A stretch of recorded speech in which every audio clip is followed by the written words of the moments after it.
بسم اللہ الرحمن الرحیم صلی اللہ علی محمد صلی اللہ علیہ وسلم۔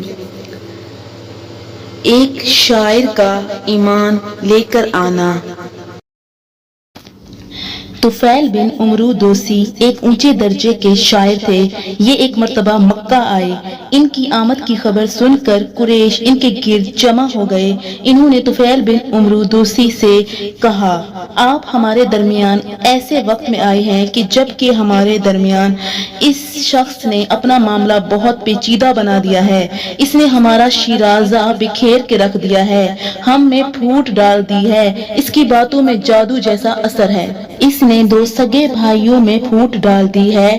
اب ہمیں آپ کی اور آپ کی قوم کی طرف سے بھی پریشانی لاحق ہو گئی ہے، اس لیے اب آپ نہ تو اس سے کوئی بات کریں اور نہ اس کی کوئی بات سنیں۔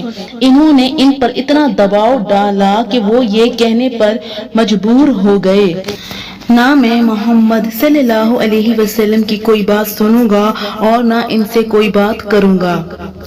دوسرے دن طفیل بن عمرو دوسی کعبہ کا طواف کرنے کے لیے گئے تو انہوں نے اپنے کانوں میں کپڑا ٹھونس لیا کہ کہیں ان کی کوئی بات ان کے کانوں میں نہ پہنچ جائے۔ آپ صلی اللہ علیہ وسلم اس وقت کعبہ میں نماز پڑھ رہے تھے۔ یہ آپ صلی اللہ علیہ وسلم کے قریب ہی کھڑے ہو گئے۔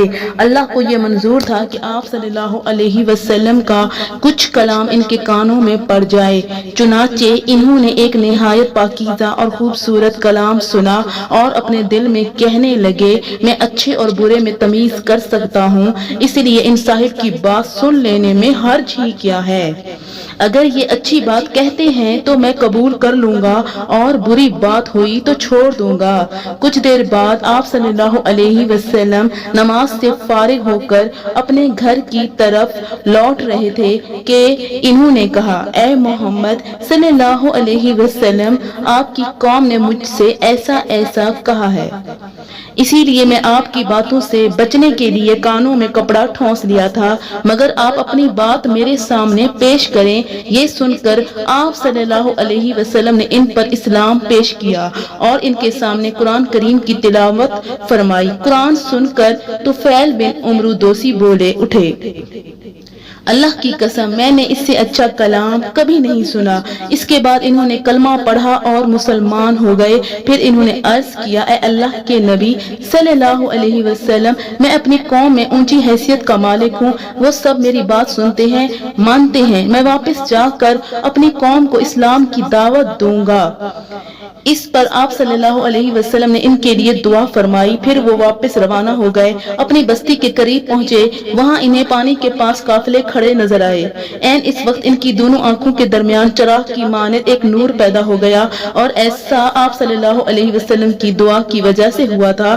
رات بھی اندھیری تھی۔ اس وقت انہوں نے دعا کی، اے اللہ اس نور کو میرے چہرے کے علاوہ کسی اور چیز میں پیدا فرما دے، مجھے ڈر ہے میری قوم کے لوگ یہ نہ کہنے لگیں کہ دین بدلنے کی وجہ سے اس کی شکل بگڑ گئی۔ چنانچہ اسی وقت وہ نور ان کے چہرے سے ان کے کوڑے میں آ گیا۔ اب ان کا کوڑا کسی قندیل کی طرح روشن ہو گیا۔ اسی بنیاد پر حضرت طفیل بن عمرو دوسی رضی اللہ تعالیٰ عنہ کو ذی النور کہا جانے لگا، یعنی نور والے۔ وہ گھر پہنچے تو ان کے والدین ان کے پاس آئے۔ انہوں نے کہا، آپ میرے پاس نہ آئیں، اب میرا آپ سے کوئی تعلق نہیں اور نہ آپ کا مجھ سے کوئی تعلق رہ گیا ہے۔ یہ سن کر ان کے والد نے پوچھا، کیوں بیٹے یہ کیا بات ہوئی؟ انہوں نے جواب دیا، میں مسلمان ہو گیا ہوں، میں نے محمد صلی اللہ علیہ وسلم کا دین قبول کر لیا ہے۔ یہ سنتے ہی ان کے والد بول اٹھے، بیٹے جو تمہارا دین ہے وہی میرا دین ہے۔ تب طفیل بن عمرو دوسی رضی اللہ تعالیٰ عنہ نے انہیں غسل کرنے اور پاک کپڑے پہننے کے لیے کہا۔ جب وہ ایسا کر چکے تو ان پر اسلام پیش کیا۔ وہ اسی وقت کلمہ پڑھ کر مسلمان ہو گئے۔ پھر ان کی بیوی ان کے پاس آئیں، انہوں نے بھی اسلام قبول کر لیا۔ اب انہوں نے اپنی قوم کے لوگوں پر اسلام پیش کیا، وہ لوگ بگڑ گئے۔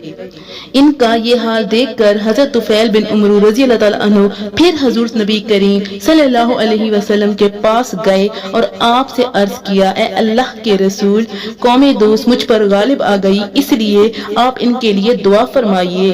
آپ صلی اللہ علیہ وسلم نے دعا فرمائی، اے اللہ قوم دوست کو ہدایت عطا فرما انہیں دین کی طرف لیا۔